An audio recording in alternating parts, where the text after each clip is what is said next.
अस्सलाम वालेकुम, welcome to सुरगुलाब channel. बिस्मिल्लाहिर्रहमानिर्रहीम। आज हमारा टॉपिक है रोज़ा और सेहत। रमज़ानुल मुबारक का महीना जारी है और अल्हम्दुलिल्लाह सब मुसलमान रोज़ा रख रहे हैं और इबादतों में मसरूफ़ हैं। रमज़ान शरीफ के बरक़ात के क्या ही कहने। एक नेकी का सवाब 30 गुना मिलेगा और बुराई का एक ही बुराई में लिखा जाएगा। इस महीने में आसमान से अल्लाह ताला की रहमत दुनिया की तरफ बरसती है। ये महीना सब्र, इबादत और आपसी भाईचारे का है। जो कुछ भी है उसे गरीबों में बांटकर खाने पीने से रोज़े का सवाब बढ़ा दिया जाता है।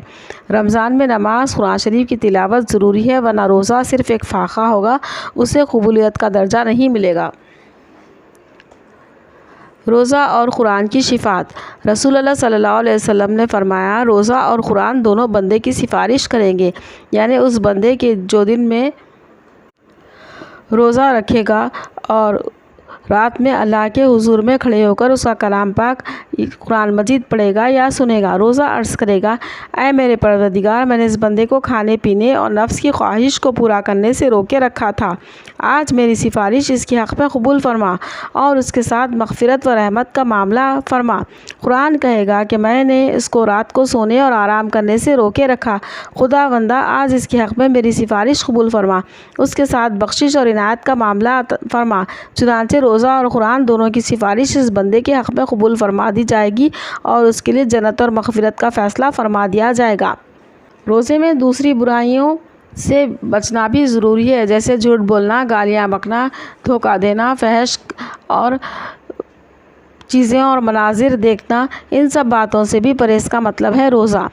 रोज़ा एक ऐसी इबादत है जो ख़ास अल्लाह ताला के लिए है और अल्लाह ताला ने फ़रमाया है कि इसका अजर क़यामत के दिन मैं ख़ुद दूँगा, यानी कि कितना अजीम सवाब मिलेगा ये तो कोई भी नहीं जानता। लेकिन अगर लोगों को रोज़ा और उससे मिलने वाले अजर का पता चलेगा तो वो ख्वाहिश करेंगे कि साल तमाम रमज़ान ही रहता।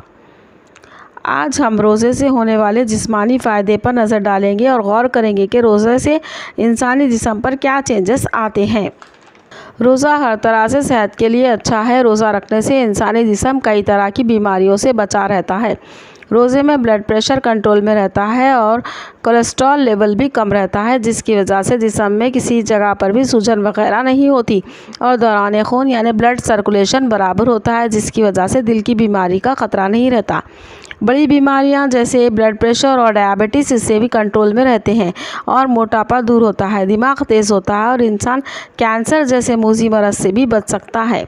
जब इंसान दिन भर के लिए भूखा रहता है तो कार्बोहाइड्रेट जिस्म में नहीं जाते तो जिस्म खुद ग्लूकोज बनाना शुरू कर देता है। उसके लिए उसे जिस्म में पहले से मौजूद फ़ैट यानी चर्बी का इस्तेमाल करना पड़ता है। इससे जिस्म की फ़ैट पिघल जाती है और मोटापा कम होता है। ब्लड में क्लॉट हैं तो वो क्लॉट्स भी पिघल कर सर्कुलेट करना शुरू कर देते हैं, इससे ब्लड सर्कुलेशन सही होता है। रोज़ा इंसानी जिस्म के लिए एक ढाल का काम करता है, तमाम डैमेज सेल्स को जिस्म के अंदर रिपेयर करता है और पूरे ऑर्गन्स को मजबूत करता है, जिससे एंटी एजिंग प्रोसेस भी होता रहता है। मुस्तकिल खाते पीते रहने से पेट को आराम नहीं मिलता और वो बराबर फंक्शन नहीं कर सकता। कुछ बीमारियों का ताल्लुक़ खून की ख़राबी से होता है, जैसे एलर्जी, अस्थमा और रूमेटिक आर्थराइटिस। इसमें ब्लड में क्लॉट्स और इन्फ्लेमेशन यानी स्वेलिंग होती है। रोज़ा रखने से खून की ख़राबी और सूजन दूर होती है और रोज़ा इन बीमारों को शिफा अता करता है। गौर कीजिए कि अल्लाह ताला ने हम सबको बिला वजह ही मुशक्क़त में नहीं डाला। आज इंसान जिन बीमारियों से परेशान होकर हॉस्पिटल्स के चक्कर लगा रहा है वो सब डिसीज़ेस 30 रोज़े रखने से खुद ब खुद उसके जिस्म से दूर हो जाते हैं। हर ऑर्गन मजबूत होकर बक़िया 11 महीने के लिए जिस्म को प्रोटेक्ट करता है। आम तौर पर यह ख्याल होता है कि रोज़ा रखने से कमज़ोरी होती है। ये ख्याल गलत है। हमें चाहिए कि अल्लाह के हुक्म की तामील करने के लिए अच्छी प्लानिंग करें। फ़र्स्ट, मुनासिब यानी ना ज़्यादा ना कम ग़िज़ा सहरी में करें। सेकंड, सहरी खाने के बाद फ़ौरन लेटने से और सोने से बचें। कम से कम सुबह के 6 बजे तक बिल्कुल ना लेटें, इससे डाइजेशन बराबर रहता है। थर्ड, बाज़ लोग सारा दिन आराम करते रहते हैं, ये भी गलत है। हमें अपनी डेली रूटीन वही रखनी है जैसी आम दिनों में थी, सिर्फ खाने पीने के टाइमिंग्स को चेंज करना है। अल्लाह ताला हम सब मुसलमानों को रोज़ा रखने की तौफ़ीक़ अता फरमाए और जो लोग रोज़े के बारे में गलत ख्यालात रखते हैं उन्हें सही हिदायत अता फरमाए, आमीन। उम्मीद है ये वीडियो आपको पसंद आया होगा। इस चैनल को लाइक, शेयर और सब्सक्राइब ज़रूर करें। मिलते हैं अगले वीडियो में। अल्लाह हाफिज़।